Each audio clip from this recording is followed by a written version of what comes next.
मंडळी, आज आम्ही गगनगिरी महाराज आश्रमच्या दर्शनाला चाललेलो आहे.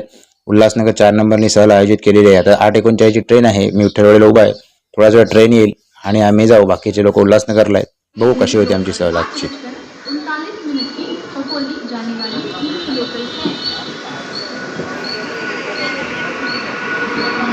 मित्रांनो, आता आमची ट्रेन आलेली आहे आणि आता मी ट्रेनने जाणार आहे.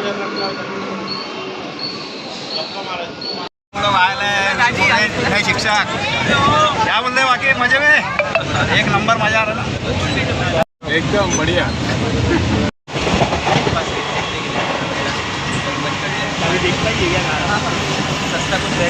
मागून आले अतिशय धावत. किती वेळ लागला? 2 मिनिटं. 2 मिनिटं एवढे. आणि वेगळे सावंत शिक्षक प्लेट आर्मीकडे पाहून आलेले आहेत. और बापूबाई मंडळ सहलीचे अध्यक्ष सहलीचे अध्यक्ष, त्यांना अतिशय बिझी असतात ते. आणि बाजूला भाजीचे बादशाह गौरी कदम आलेले, व्यापारी मंडळाचे, आणि आमचे युट्यूब मधले ऍक्टर मी निप्पणीचा तंबाखू. आणि चला भेटू आता पुढे. मग की ट्रेन भरून ट्रेन भरूनच यांनी माणसं आणली. बाप, पुरा गाडी भरून गेली. ट्राफिकचं भजन दर शनिवारी बसतात. दर शनिवारी श्रावणाच्या हो का? किती ते किती वाजता? रात्री बसतात रे, 10 वाजता.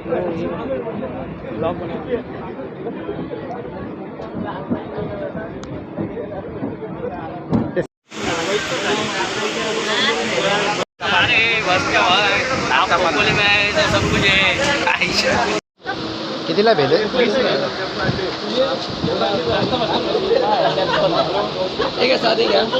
कैसा देखो टेस्ट देखो खा के बघा ना, खाऊन बघा कशी. हाँ टेस्ट बताओ कैसे.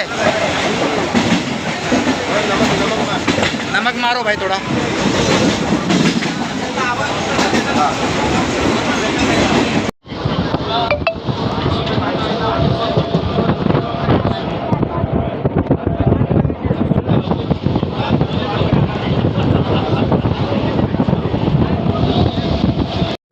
आणि डोळवली स्टेशनला आलेलो आहे. बघू शकता जबरदस्त पाऊस पडतोय.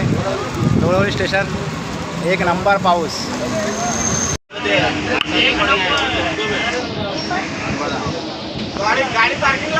हा पार्किंगला लावून टाक ट्रेन.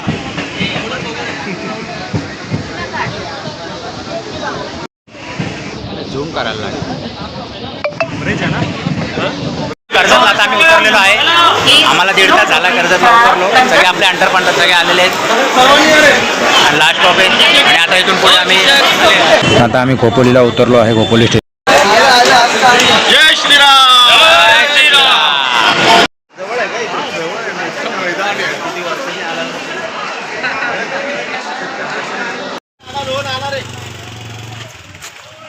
आला का पाऊस जबरदस्त. बापू शिक्षक मजा येते की नाही? गार्डन हो गया भाई. पाऊस एक नंबर मजा येते. आता निघालो आम्ही बघा. पाऊस कवरा पाऊस.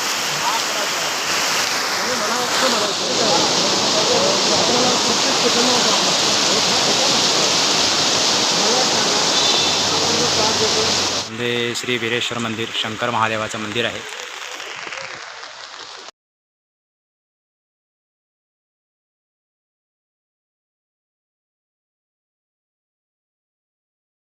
ओला हर हर.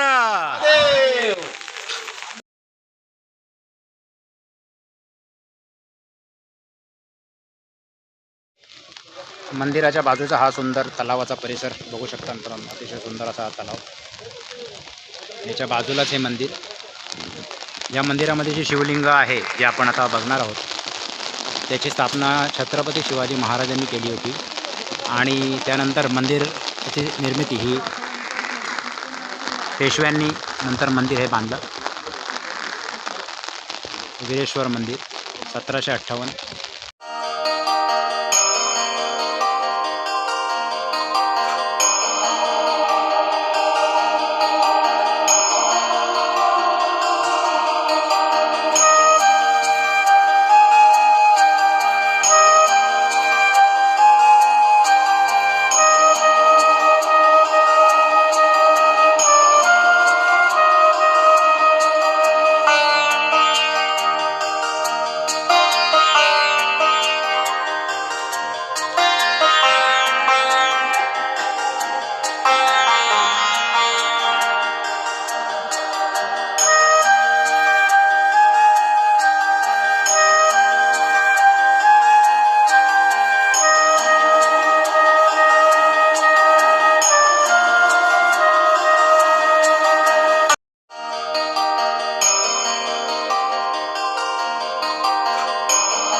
आम्ही आतमध्ये आता आलेलो आहोत आणि हा आतमध्ये आल्यानंतर हातपाय धुवायला आहे जागा.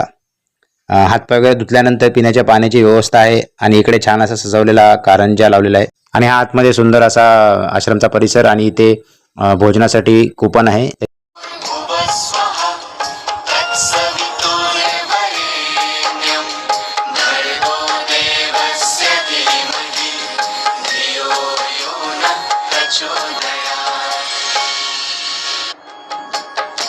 आमचे रोहन कदम आमचे मार्गदर्शक काय काय आता आपल्याला दाखवणार आहेत. आपण इथून जाऊ पहिल्यांदा जाऊ आणि आपण इथं गौशाळा आहे, गौशाळा बघू. मोठी गौशाळा आहे. आपण इथं गगनगिरीला आलोय. सर्वांनी आपले मोबाईल सर्व व्यवस्थित सांभाळून वापरा. ठीक आहे. धन्यवाद धन्यवाद. कसं वाटतं बापू शिक्षक आमचे अध्यक्ष रोहन राम कदम यांनी चांगले मार्गदर्शन करत आहेत आणि प्रत्येक ठिकाणी थांबून आम्हाला त्याचा परिचय देतात त्या जागेचा. पहिले सुरुवातीला थांबून एक महादेवाचं मंदिर आहे. तिथे 1758 साली शिवाजी महाराजांनी पिंड घेऊन आणलेली आणि तिथे स्थापना केलेली. तर त्याच्यानंतर पेशव्यांनी एक कलाईट कालावधीनंतर त्यांनी ते मंदिर बांधलेलं आहे. चिरेबंदी दगडाचं मंदिर याची माहिती रोहन कदम यांनी दिलेली आहे आपल्याला. रोहन कदम हे चांगले गाईड आहेत. त्यांना शुभेच्छा देतो. धन्यवाद. चला चला चला चला. आणि मोहन शिक्षक कसं आपलं वाटतं चालता चालता बोला. मी रोहन कदम यांचे आभार मानतो, कारण त्यांनी ही सहल कशी निघेल सहलीचं आयोजन त्यांनी केलेलं आहे. शाखेत आल्यानंतर ही आमची पहिली सहल आहे. हा क्या बात. सतत ते शाखेत येत राहावं आणि अशी सहली काढत राहावं. धन्यवाद. विनयजी मला खूप भारी वाटतंय. Thank you very much. तुम्ही मला बोलवलं होतं वर्षा सहलीला. मी खूप आभारी आहे. आजच्या बातम्या संपल्या. धन्यवाद. विद्याधर शिक्षक आणि आज आपण या रोहन राम कदम आणि प्रशांत घाग यांना खास आणि बापू शिक्षकांना नक्कीच धन्यवाद देऊया. त्यांनी आजची वर्षा सहल खास काढून आपल्याला या गगनगिरी महाराजांच्या मठामध्ये आणलंय आणि या अशा पवित्र ठिकाणी मन सुंदर झालेलं आहे, पवित्र झालेलं आहे आणि सगळ्यांचं ज्ञान उजळून निघालेलं आहे या शुद्ध पावसामध्ये. धन्यवाद. जय श्री राम. आणि सुपरस्टार संतोष जारे भाऊ कसं वाटतं इथपर्यंत आल्यावर आता. वाव खूप सुंदर निसर्ग आहे आणि निसर्ग पाहण्यासाठी तर आपण मित्रांसोबत सहलीसाठी तर यायलाच पाहिजे. तेही आपल्या खास मित्रांसोबत. क्या बात आहे क्या बात. भाऊ आणि आपले बापू शिक्षक तुमच्या मागे एक मित्र आहेत रोहनजी कदम. सावली सारखे उभे इकडे इथे आल्यानंतर आमचे मोहिनगाव शिक्षकांचा थोडा प्रॉब्लेम झाला तर त्यांना ही लुंगी देण्यात आलेली आहे. बरं वाटतं ना. पुढच्या येताना पॅन्ट घालून या. सर्वांनी विचारलं की तुम्हाला कसं वाटतं असं मला विचारलं तर मला पण सवय सुरू झालेली आहे आणि आता माझा प्रवास चालू आहे. बघू कसं वाटतं आता.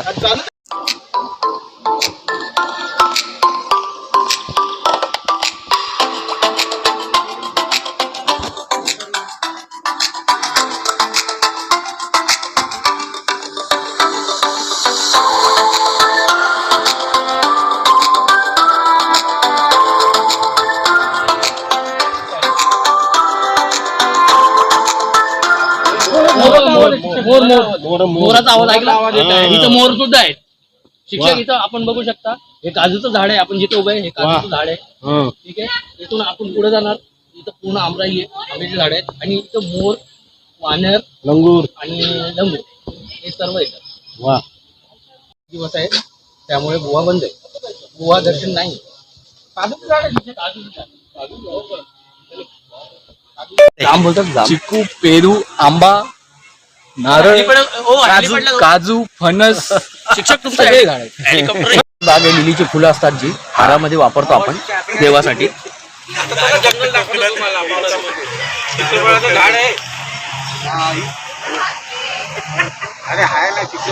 हेलिपॅड आपण बघू शकता. समोर हेलिपॅड आहे.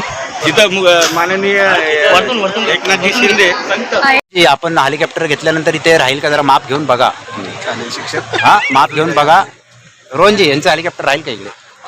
कदाचित इथं उतरू शकतं पण यांचं काही हेलिकॉप्टर जास्त मोठं आहे. चालेल ठीक आहे काय हरकत नाही ना. सगळेजण बसतील ना. हो उभा राहून पण जाऊ आम्ही. हा सुंदर असा निसर्ग. काय बोलाल निसर्गाबद्दल. हा निसर्ग पाहण्यासाठी आपल्याला महिन्यातून किमान एकदा तरी आलो पाहिजे. इतका सुंदर निसर्ग. पावसाळ्यात नेहमी आहे 15-15 दिवसात. I just wanted to sleep. This is a very nice temple and this this is Goa and this Yes, I definitely. Oh, yeah.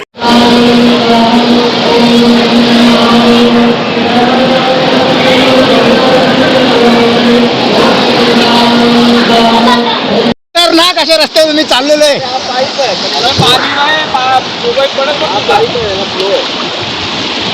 खतरनाक स्टंट मारलेला आहे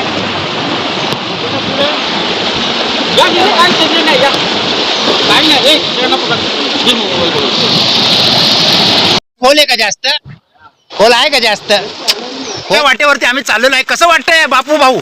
हो बहुत भारी लग रहा है. पहिले आधीच्या काळामध्ये इथे ना गाडीची रेल्वे पटरी होती आधीच्या काळातली हे आपण बघू शकता.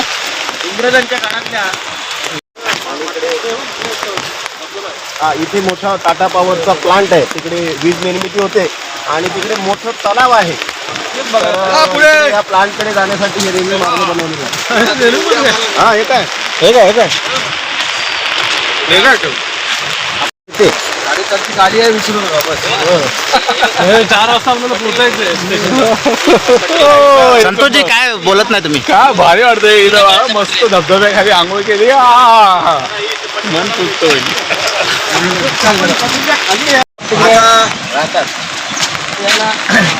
तर आता आपण या जंगलामध्ये प्रवेश केलेला आहे. माकड बसायची आणि इकडे बघा ते बघा माकड वानर आहे ते रोहन वानर घंटीसारखे दिसतात. घंटीची फुलं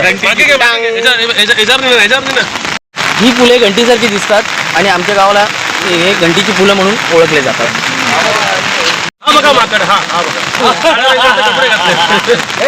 सहलीची मजा आलेली आहे. गणपती बाप्पा जय बोले. जंगल आहे अगदी घराट जंगल आहे. या ठिकाणी पाणी वाहत आहे धोधो आणि हा डॅम आहे.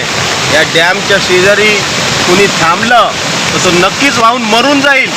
इकडे एक तुम्हाला बघता येईल छोटी पुराणी हवेली आहे बंद पडलेली. हा पडकावाडा आहे आणि हे झाड तुम्हाला सांगतोय की ही जागा नक्कीच भुताटकीची आहे. काय बाते तर या जागेवरती तुम्ही आलात तर तुम्हाला भुताटकी नक्कीच बघता येईल किंवा तिला अनुभवता येईल.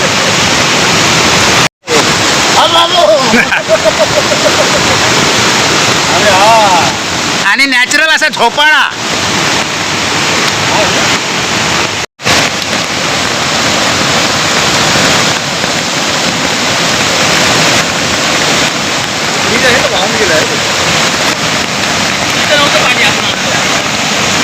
मला खूप आनंद होतोय पण पाणी पडलं की हवा टाईट होते आणि तुम्ही माझ्याकडे शब्दच नाही बोलायला आणि फक्त मी एका शब्दात संपवतो. संपलं.